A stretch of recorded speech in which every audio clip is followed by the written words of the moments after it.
They said the town was empty, but he could hear breathing in the walls, the kind that follows you slowly, patiently waiting for the moment you stop running. He arrived before sunrise, carrying nothing but exhaustion and a name he no longer trusted. The fog wrapped around broken buildings like forgotten memories, and the silence felt heavier than any scream.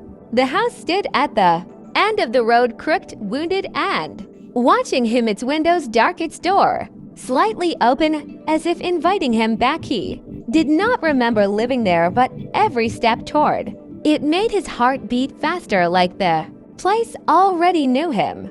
Inside, the air tasted old, thick with dust and regret. Shadows crawled along the floor, forming shapes that vanished when he blinked. The hallway stretched longer than it should, and every door whispered stories he did not want to hear.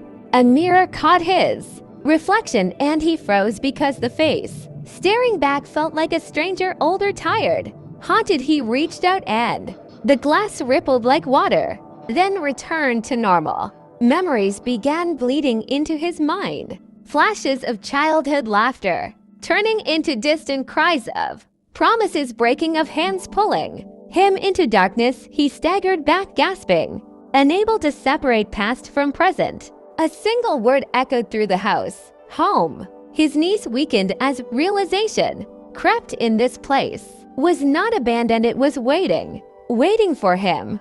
The air grew colder as he stepped deeper into the house, each breath fogging before his eyes. Though the walls burned with unseen heat, the floor creaked beneath his weight like bones shifting in a grave. Every sound echoed too long, too loud, as if the house itself were repeating his fear. A door at the end of the hall opened slowly by itself, revealing a narrow staircase spiraling downward into darkness. He hesitated only once before descending, because something inside him already knew what waited below. The smell of rust and rain filled the stairwell, and with every step the memories grew sharper, clearer, louder. He saw a small boy hiding beneath a table while voices argued above him. He felt the sting of a slap, the cold of the floor against his cheek, the weight of shame that never left. He reached the bottom and found a room lit by a single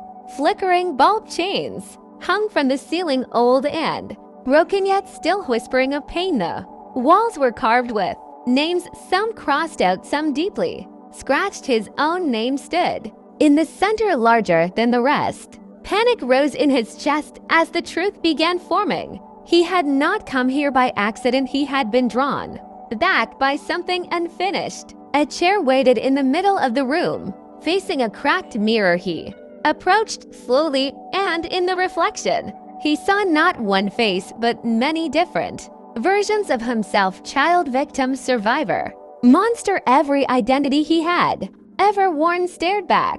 Voices filled the room, not outside, but inside his skull. You left. You survived. You forgot. His hands shook as he realized the greatest lie he had ever believed was that he had escaped this place. He had only buried it, and now it was awake. The light flickered violently, and for a moment the room vanished, replaced by fire and screaming and running feet. He saw himself, older, desperate, carrying guilt heavier than any body. When the vision faded, he was on his knees, gasping, blood in his mouth, fear in his bones. The house had begun to remember, and it would not stop until he did. The walls pulsed with memory, each beat echoing through his chest. The house was alive. It had fed on fear and pain, and it had been waiting for him to understand that survival alone was never enough. He staggered to his feet, the floor beneath him slick with unseen moisture and shadows twisting into faces he had tried to forget.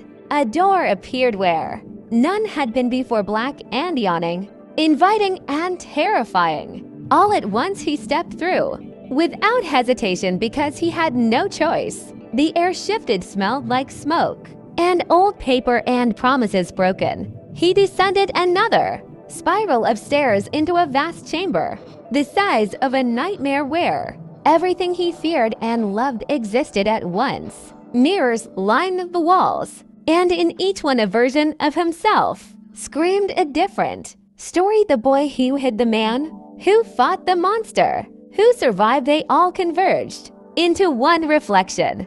That was not quite him, not quite anything recognizable. It whispered, "Remember." And he remembered every betrayal, every moment he ran from himself, every time he pretended he was free. Then a figure stepped forward from the shadows. A woman, his sister, perhaps a friend, perhaps the part of him that never left the house. She spoke only one word. Finally, he realized the house had not trapped him. The house had taught him.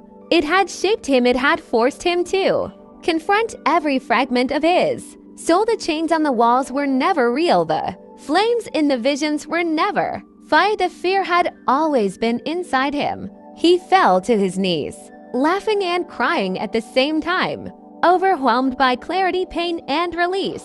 The house seemed to sigh as the mirrors shattered one by one, leaving only darkness and silence. When he emerged, the sun was rising. The world outside had not changed, but he had changed. The weight of the past still lingered, but it no longer controlled him. He walked through the streets, breathing in air that was sharp and alive. Every step a choice, every glance a reclaiming of self. And somewhere deep in his mind he whispered back to the house, "Thank you." He had survived, but more than survival, he had remembered, faced himself, and finally become whole. And the story of the house and the man would live in whispers in the wind, in every empty room where someone might need to face their own shadow. He smiled, knowing he would never run again, because some houses never let you go, but some houses also give you the strength to stay.